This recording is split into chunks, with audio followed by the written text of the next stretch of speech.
Hey, we got another knife from the Sharpening bench to show you tonight, guys, and this one kind of famous. It's been in the YouTube spotlight before on Toadstkr's channel and in his benefit sale. This knife purchased from Toadstkr by Campfiretalk. It heads from Washington State to Tennessee by way of Northeast Indiana. Had to make a little pit stop at the TheApostleP sharpening bench before it headed on down to God's country. Now, I know a lot of you guys in the West that live in or around the Rocky Mountain area like to refer to that mountain range, that western United States, as God's country, but some of us know that it's true. God made the Rocky Mountains, but he lives in Tennessee. Stay with me, guys. We'll take a look at the Benchmade 162 Bushcrafter coming up.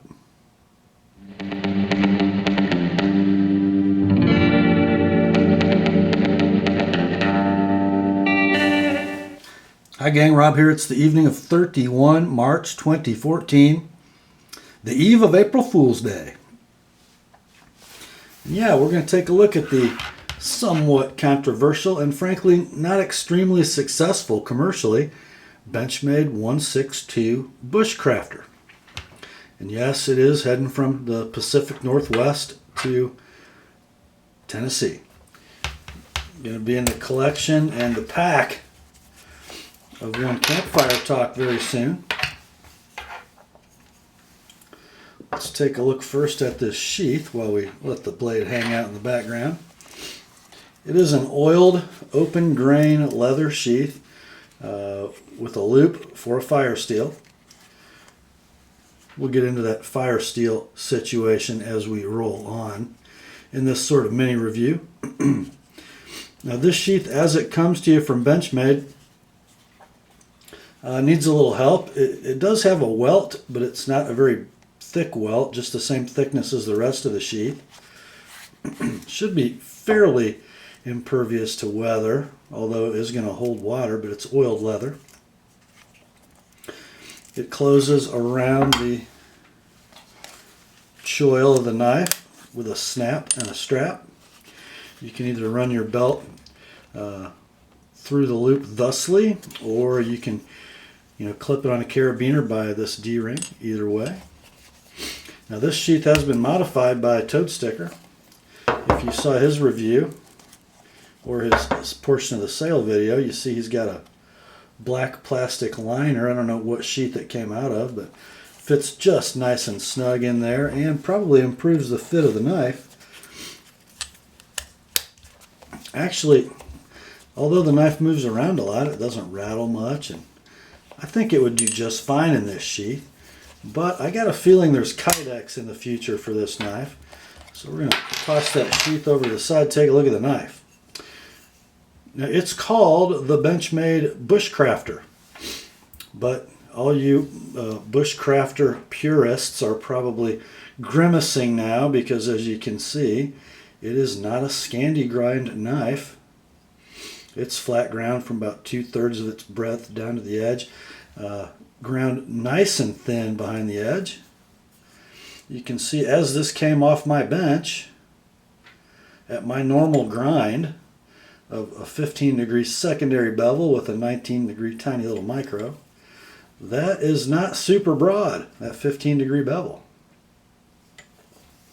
So although it's not Scandi ground, I might contend that it, you guys are going to want to hang me, but I might contend that it'll cut better and hold up better. Here's why. Well, you know what? We'll talk about that as let me get into some materials and dimensions first. Let me pull out my little cheat sheet here. What we've got, another Bushcraft heresy.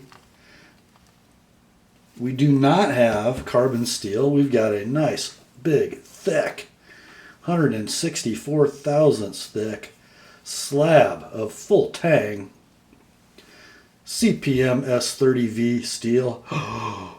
Yeah, I know, it's Bushcraft heresy, isn't it? Not carbon steel. finished in Benchmade's usual fashion. A nice machine satin grind with a light stone wash over the bevel area primarily.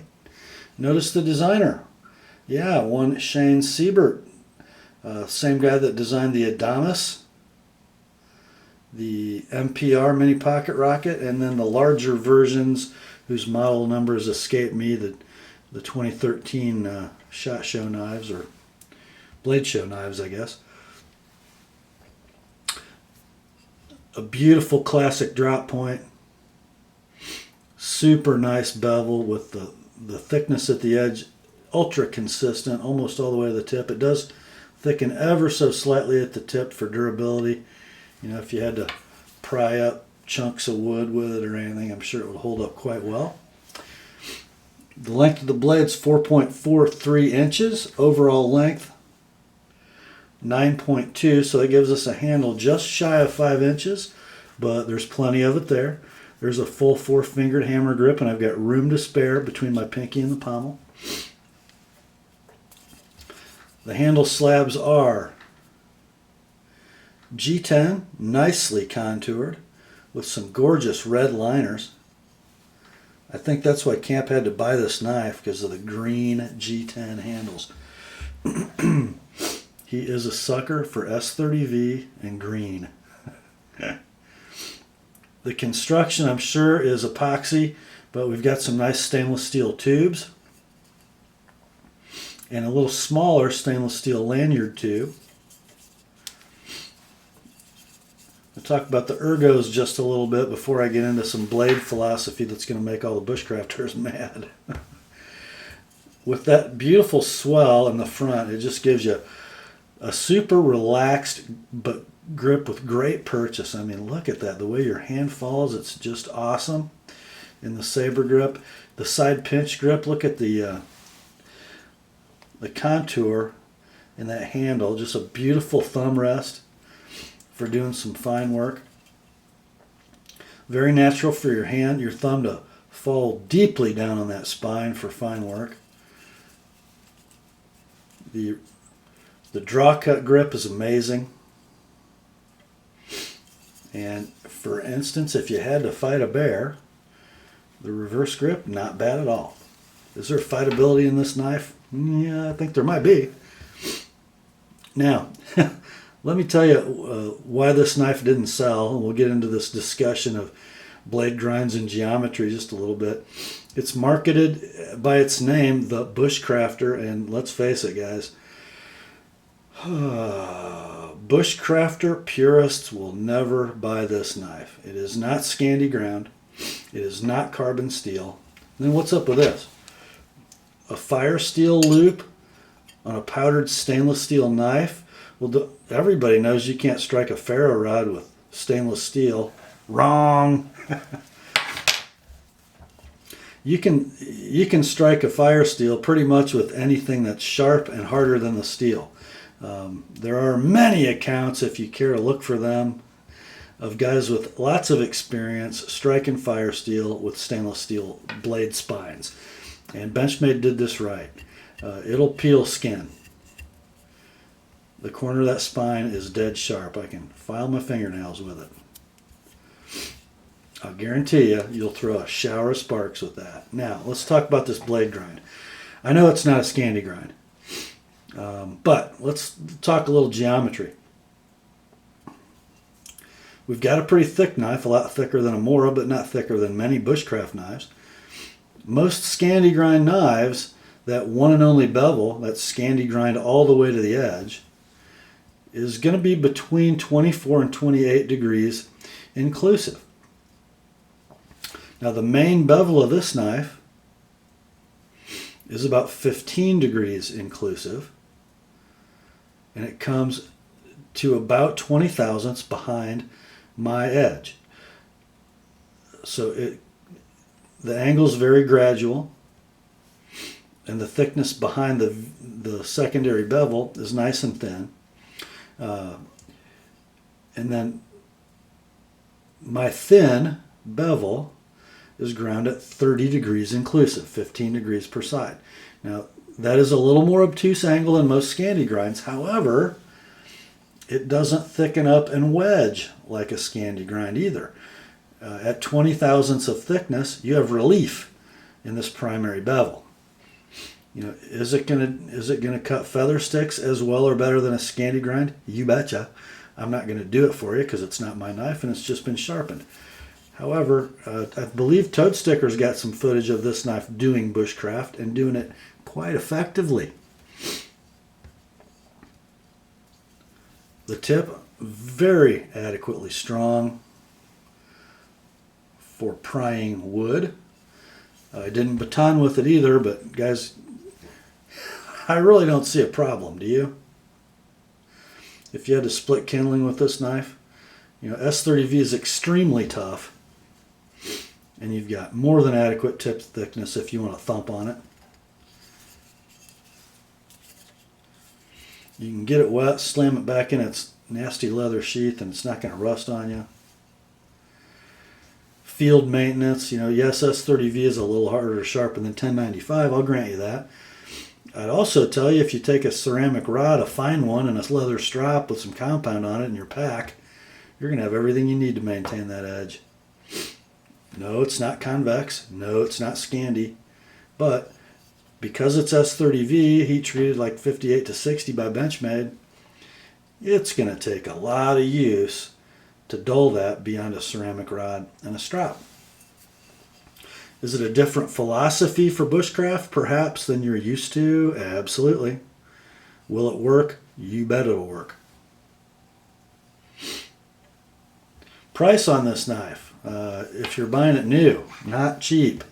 Depending on where you go, between $150 and $200. But you know that is more than, let's say, an Essie of the same size and thickness. It's got a G10 handle instead of canvas micarta. But, you know, is this knife going to last longer without rusting, without, you know, being over sharpened because of its edge holding capabilities? I think so.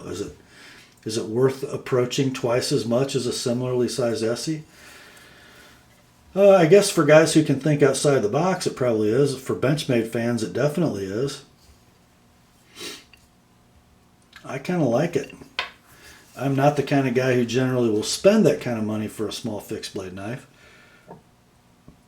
because I'm not a dedicated bushcrafter by any means.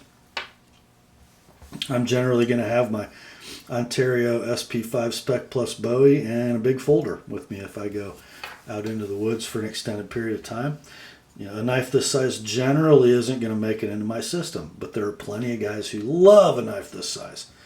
You know, you could go with a very small EDC type folder and this knife and a hatchet.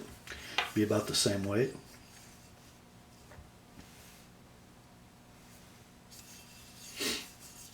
And boy, is it well made. Just let's take kind of a slow pan here. The handle is beautifully fitted. You know, really very hard to even feel the spine of the blade and the liners. The satin finish on the tang of the blade all the way around is super consistent. Lots of time went into making this knife. Just a super functional design. Thought you guys would like to see this before I head off to sleep tonight. I'm not going to cut any paper with it because well, it'll do it, number one. Number two, this knife isn't for cutting paper. Well, Camp, this one's on its way to you with your new GEC Sodbuster. Should be arriving at your door by Thursday or Friday. Just in time for the outdoor season, huh? And thank you so much, Campfiretalk, for participating in Toadstkr's benefit sale. I know that he really appreciated what you did and the other buyers of the knives in that sale. Just another example of how our community, the YouTube knife community, rallies around a brother in need. Really, really cool. That's all for tonight, my friends. Grace to you and peace from God our Father and the Lord Jesus Christ. And remember, the Word is sharp.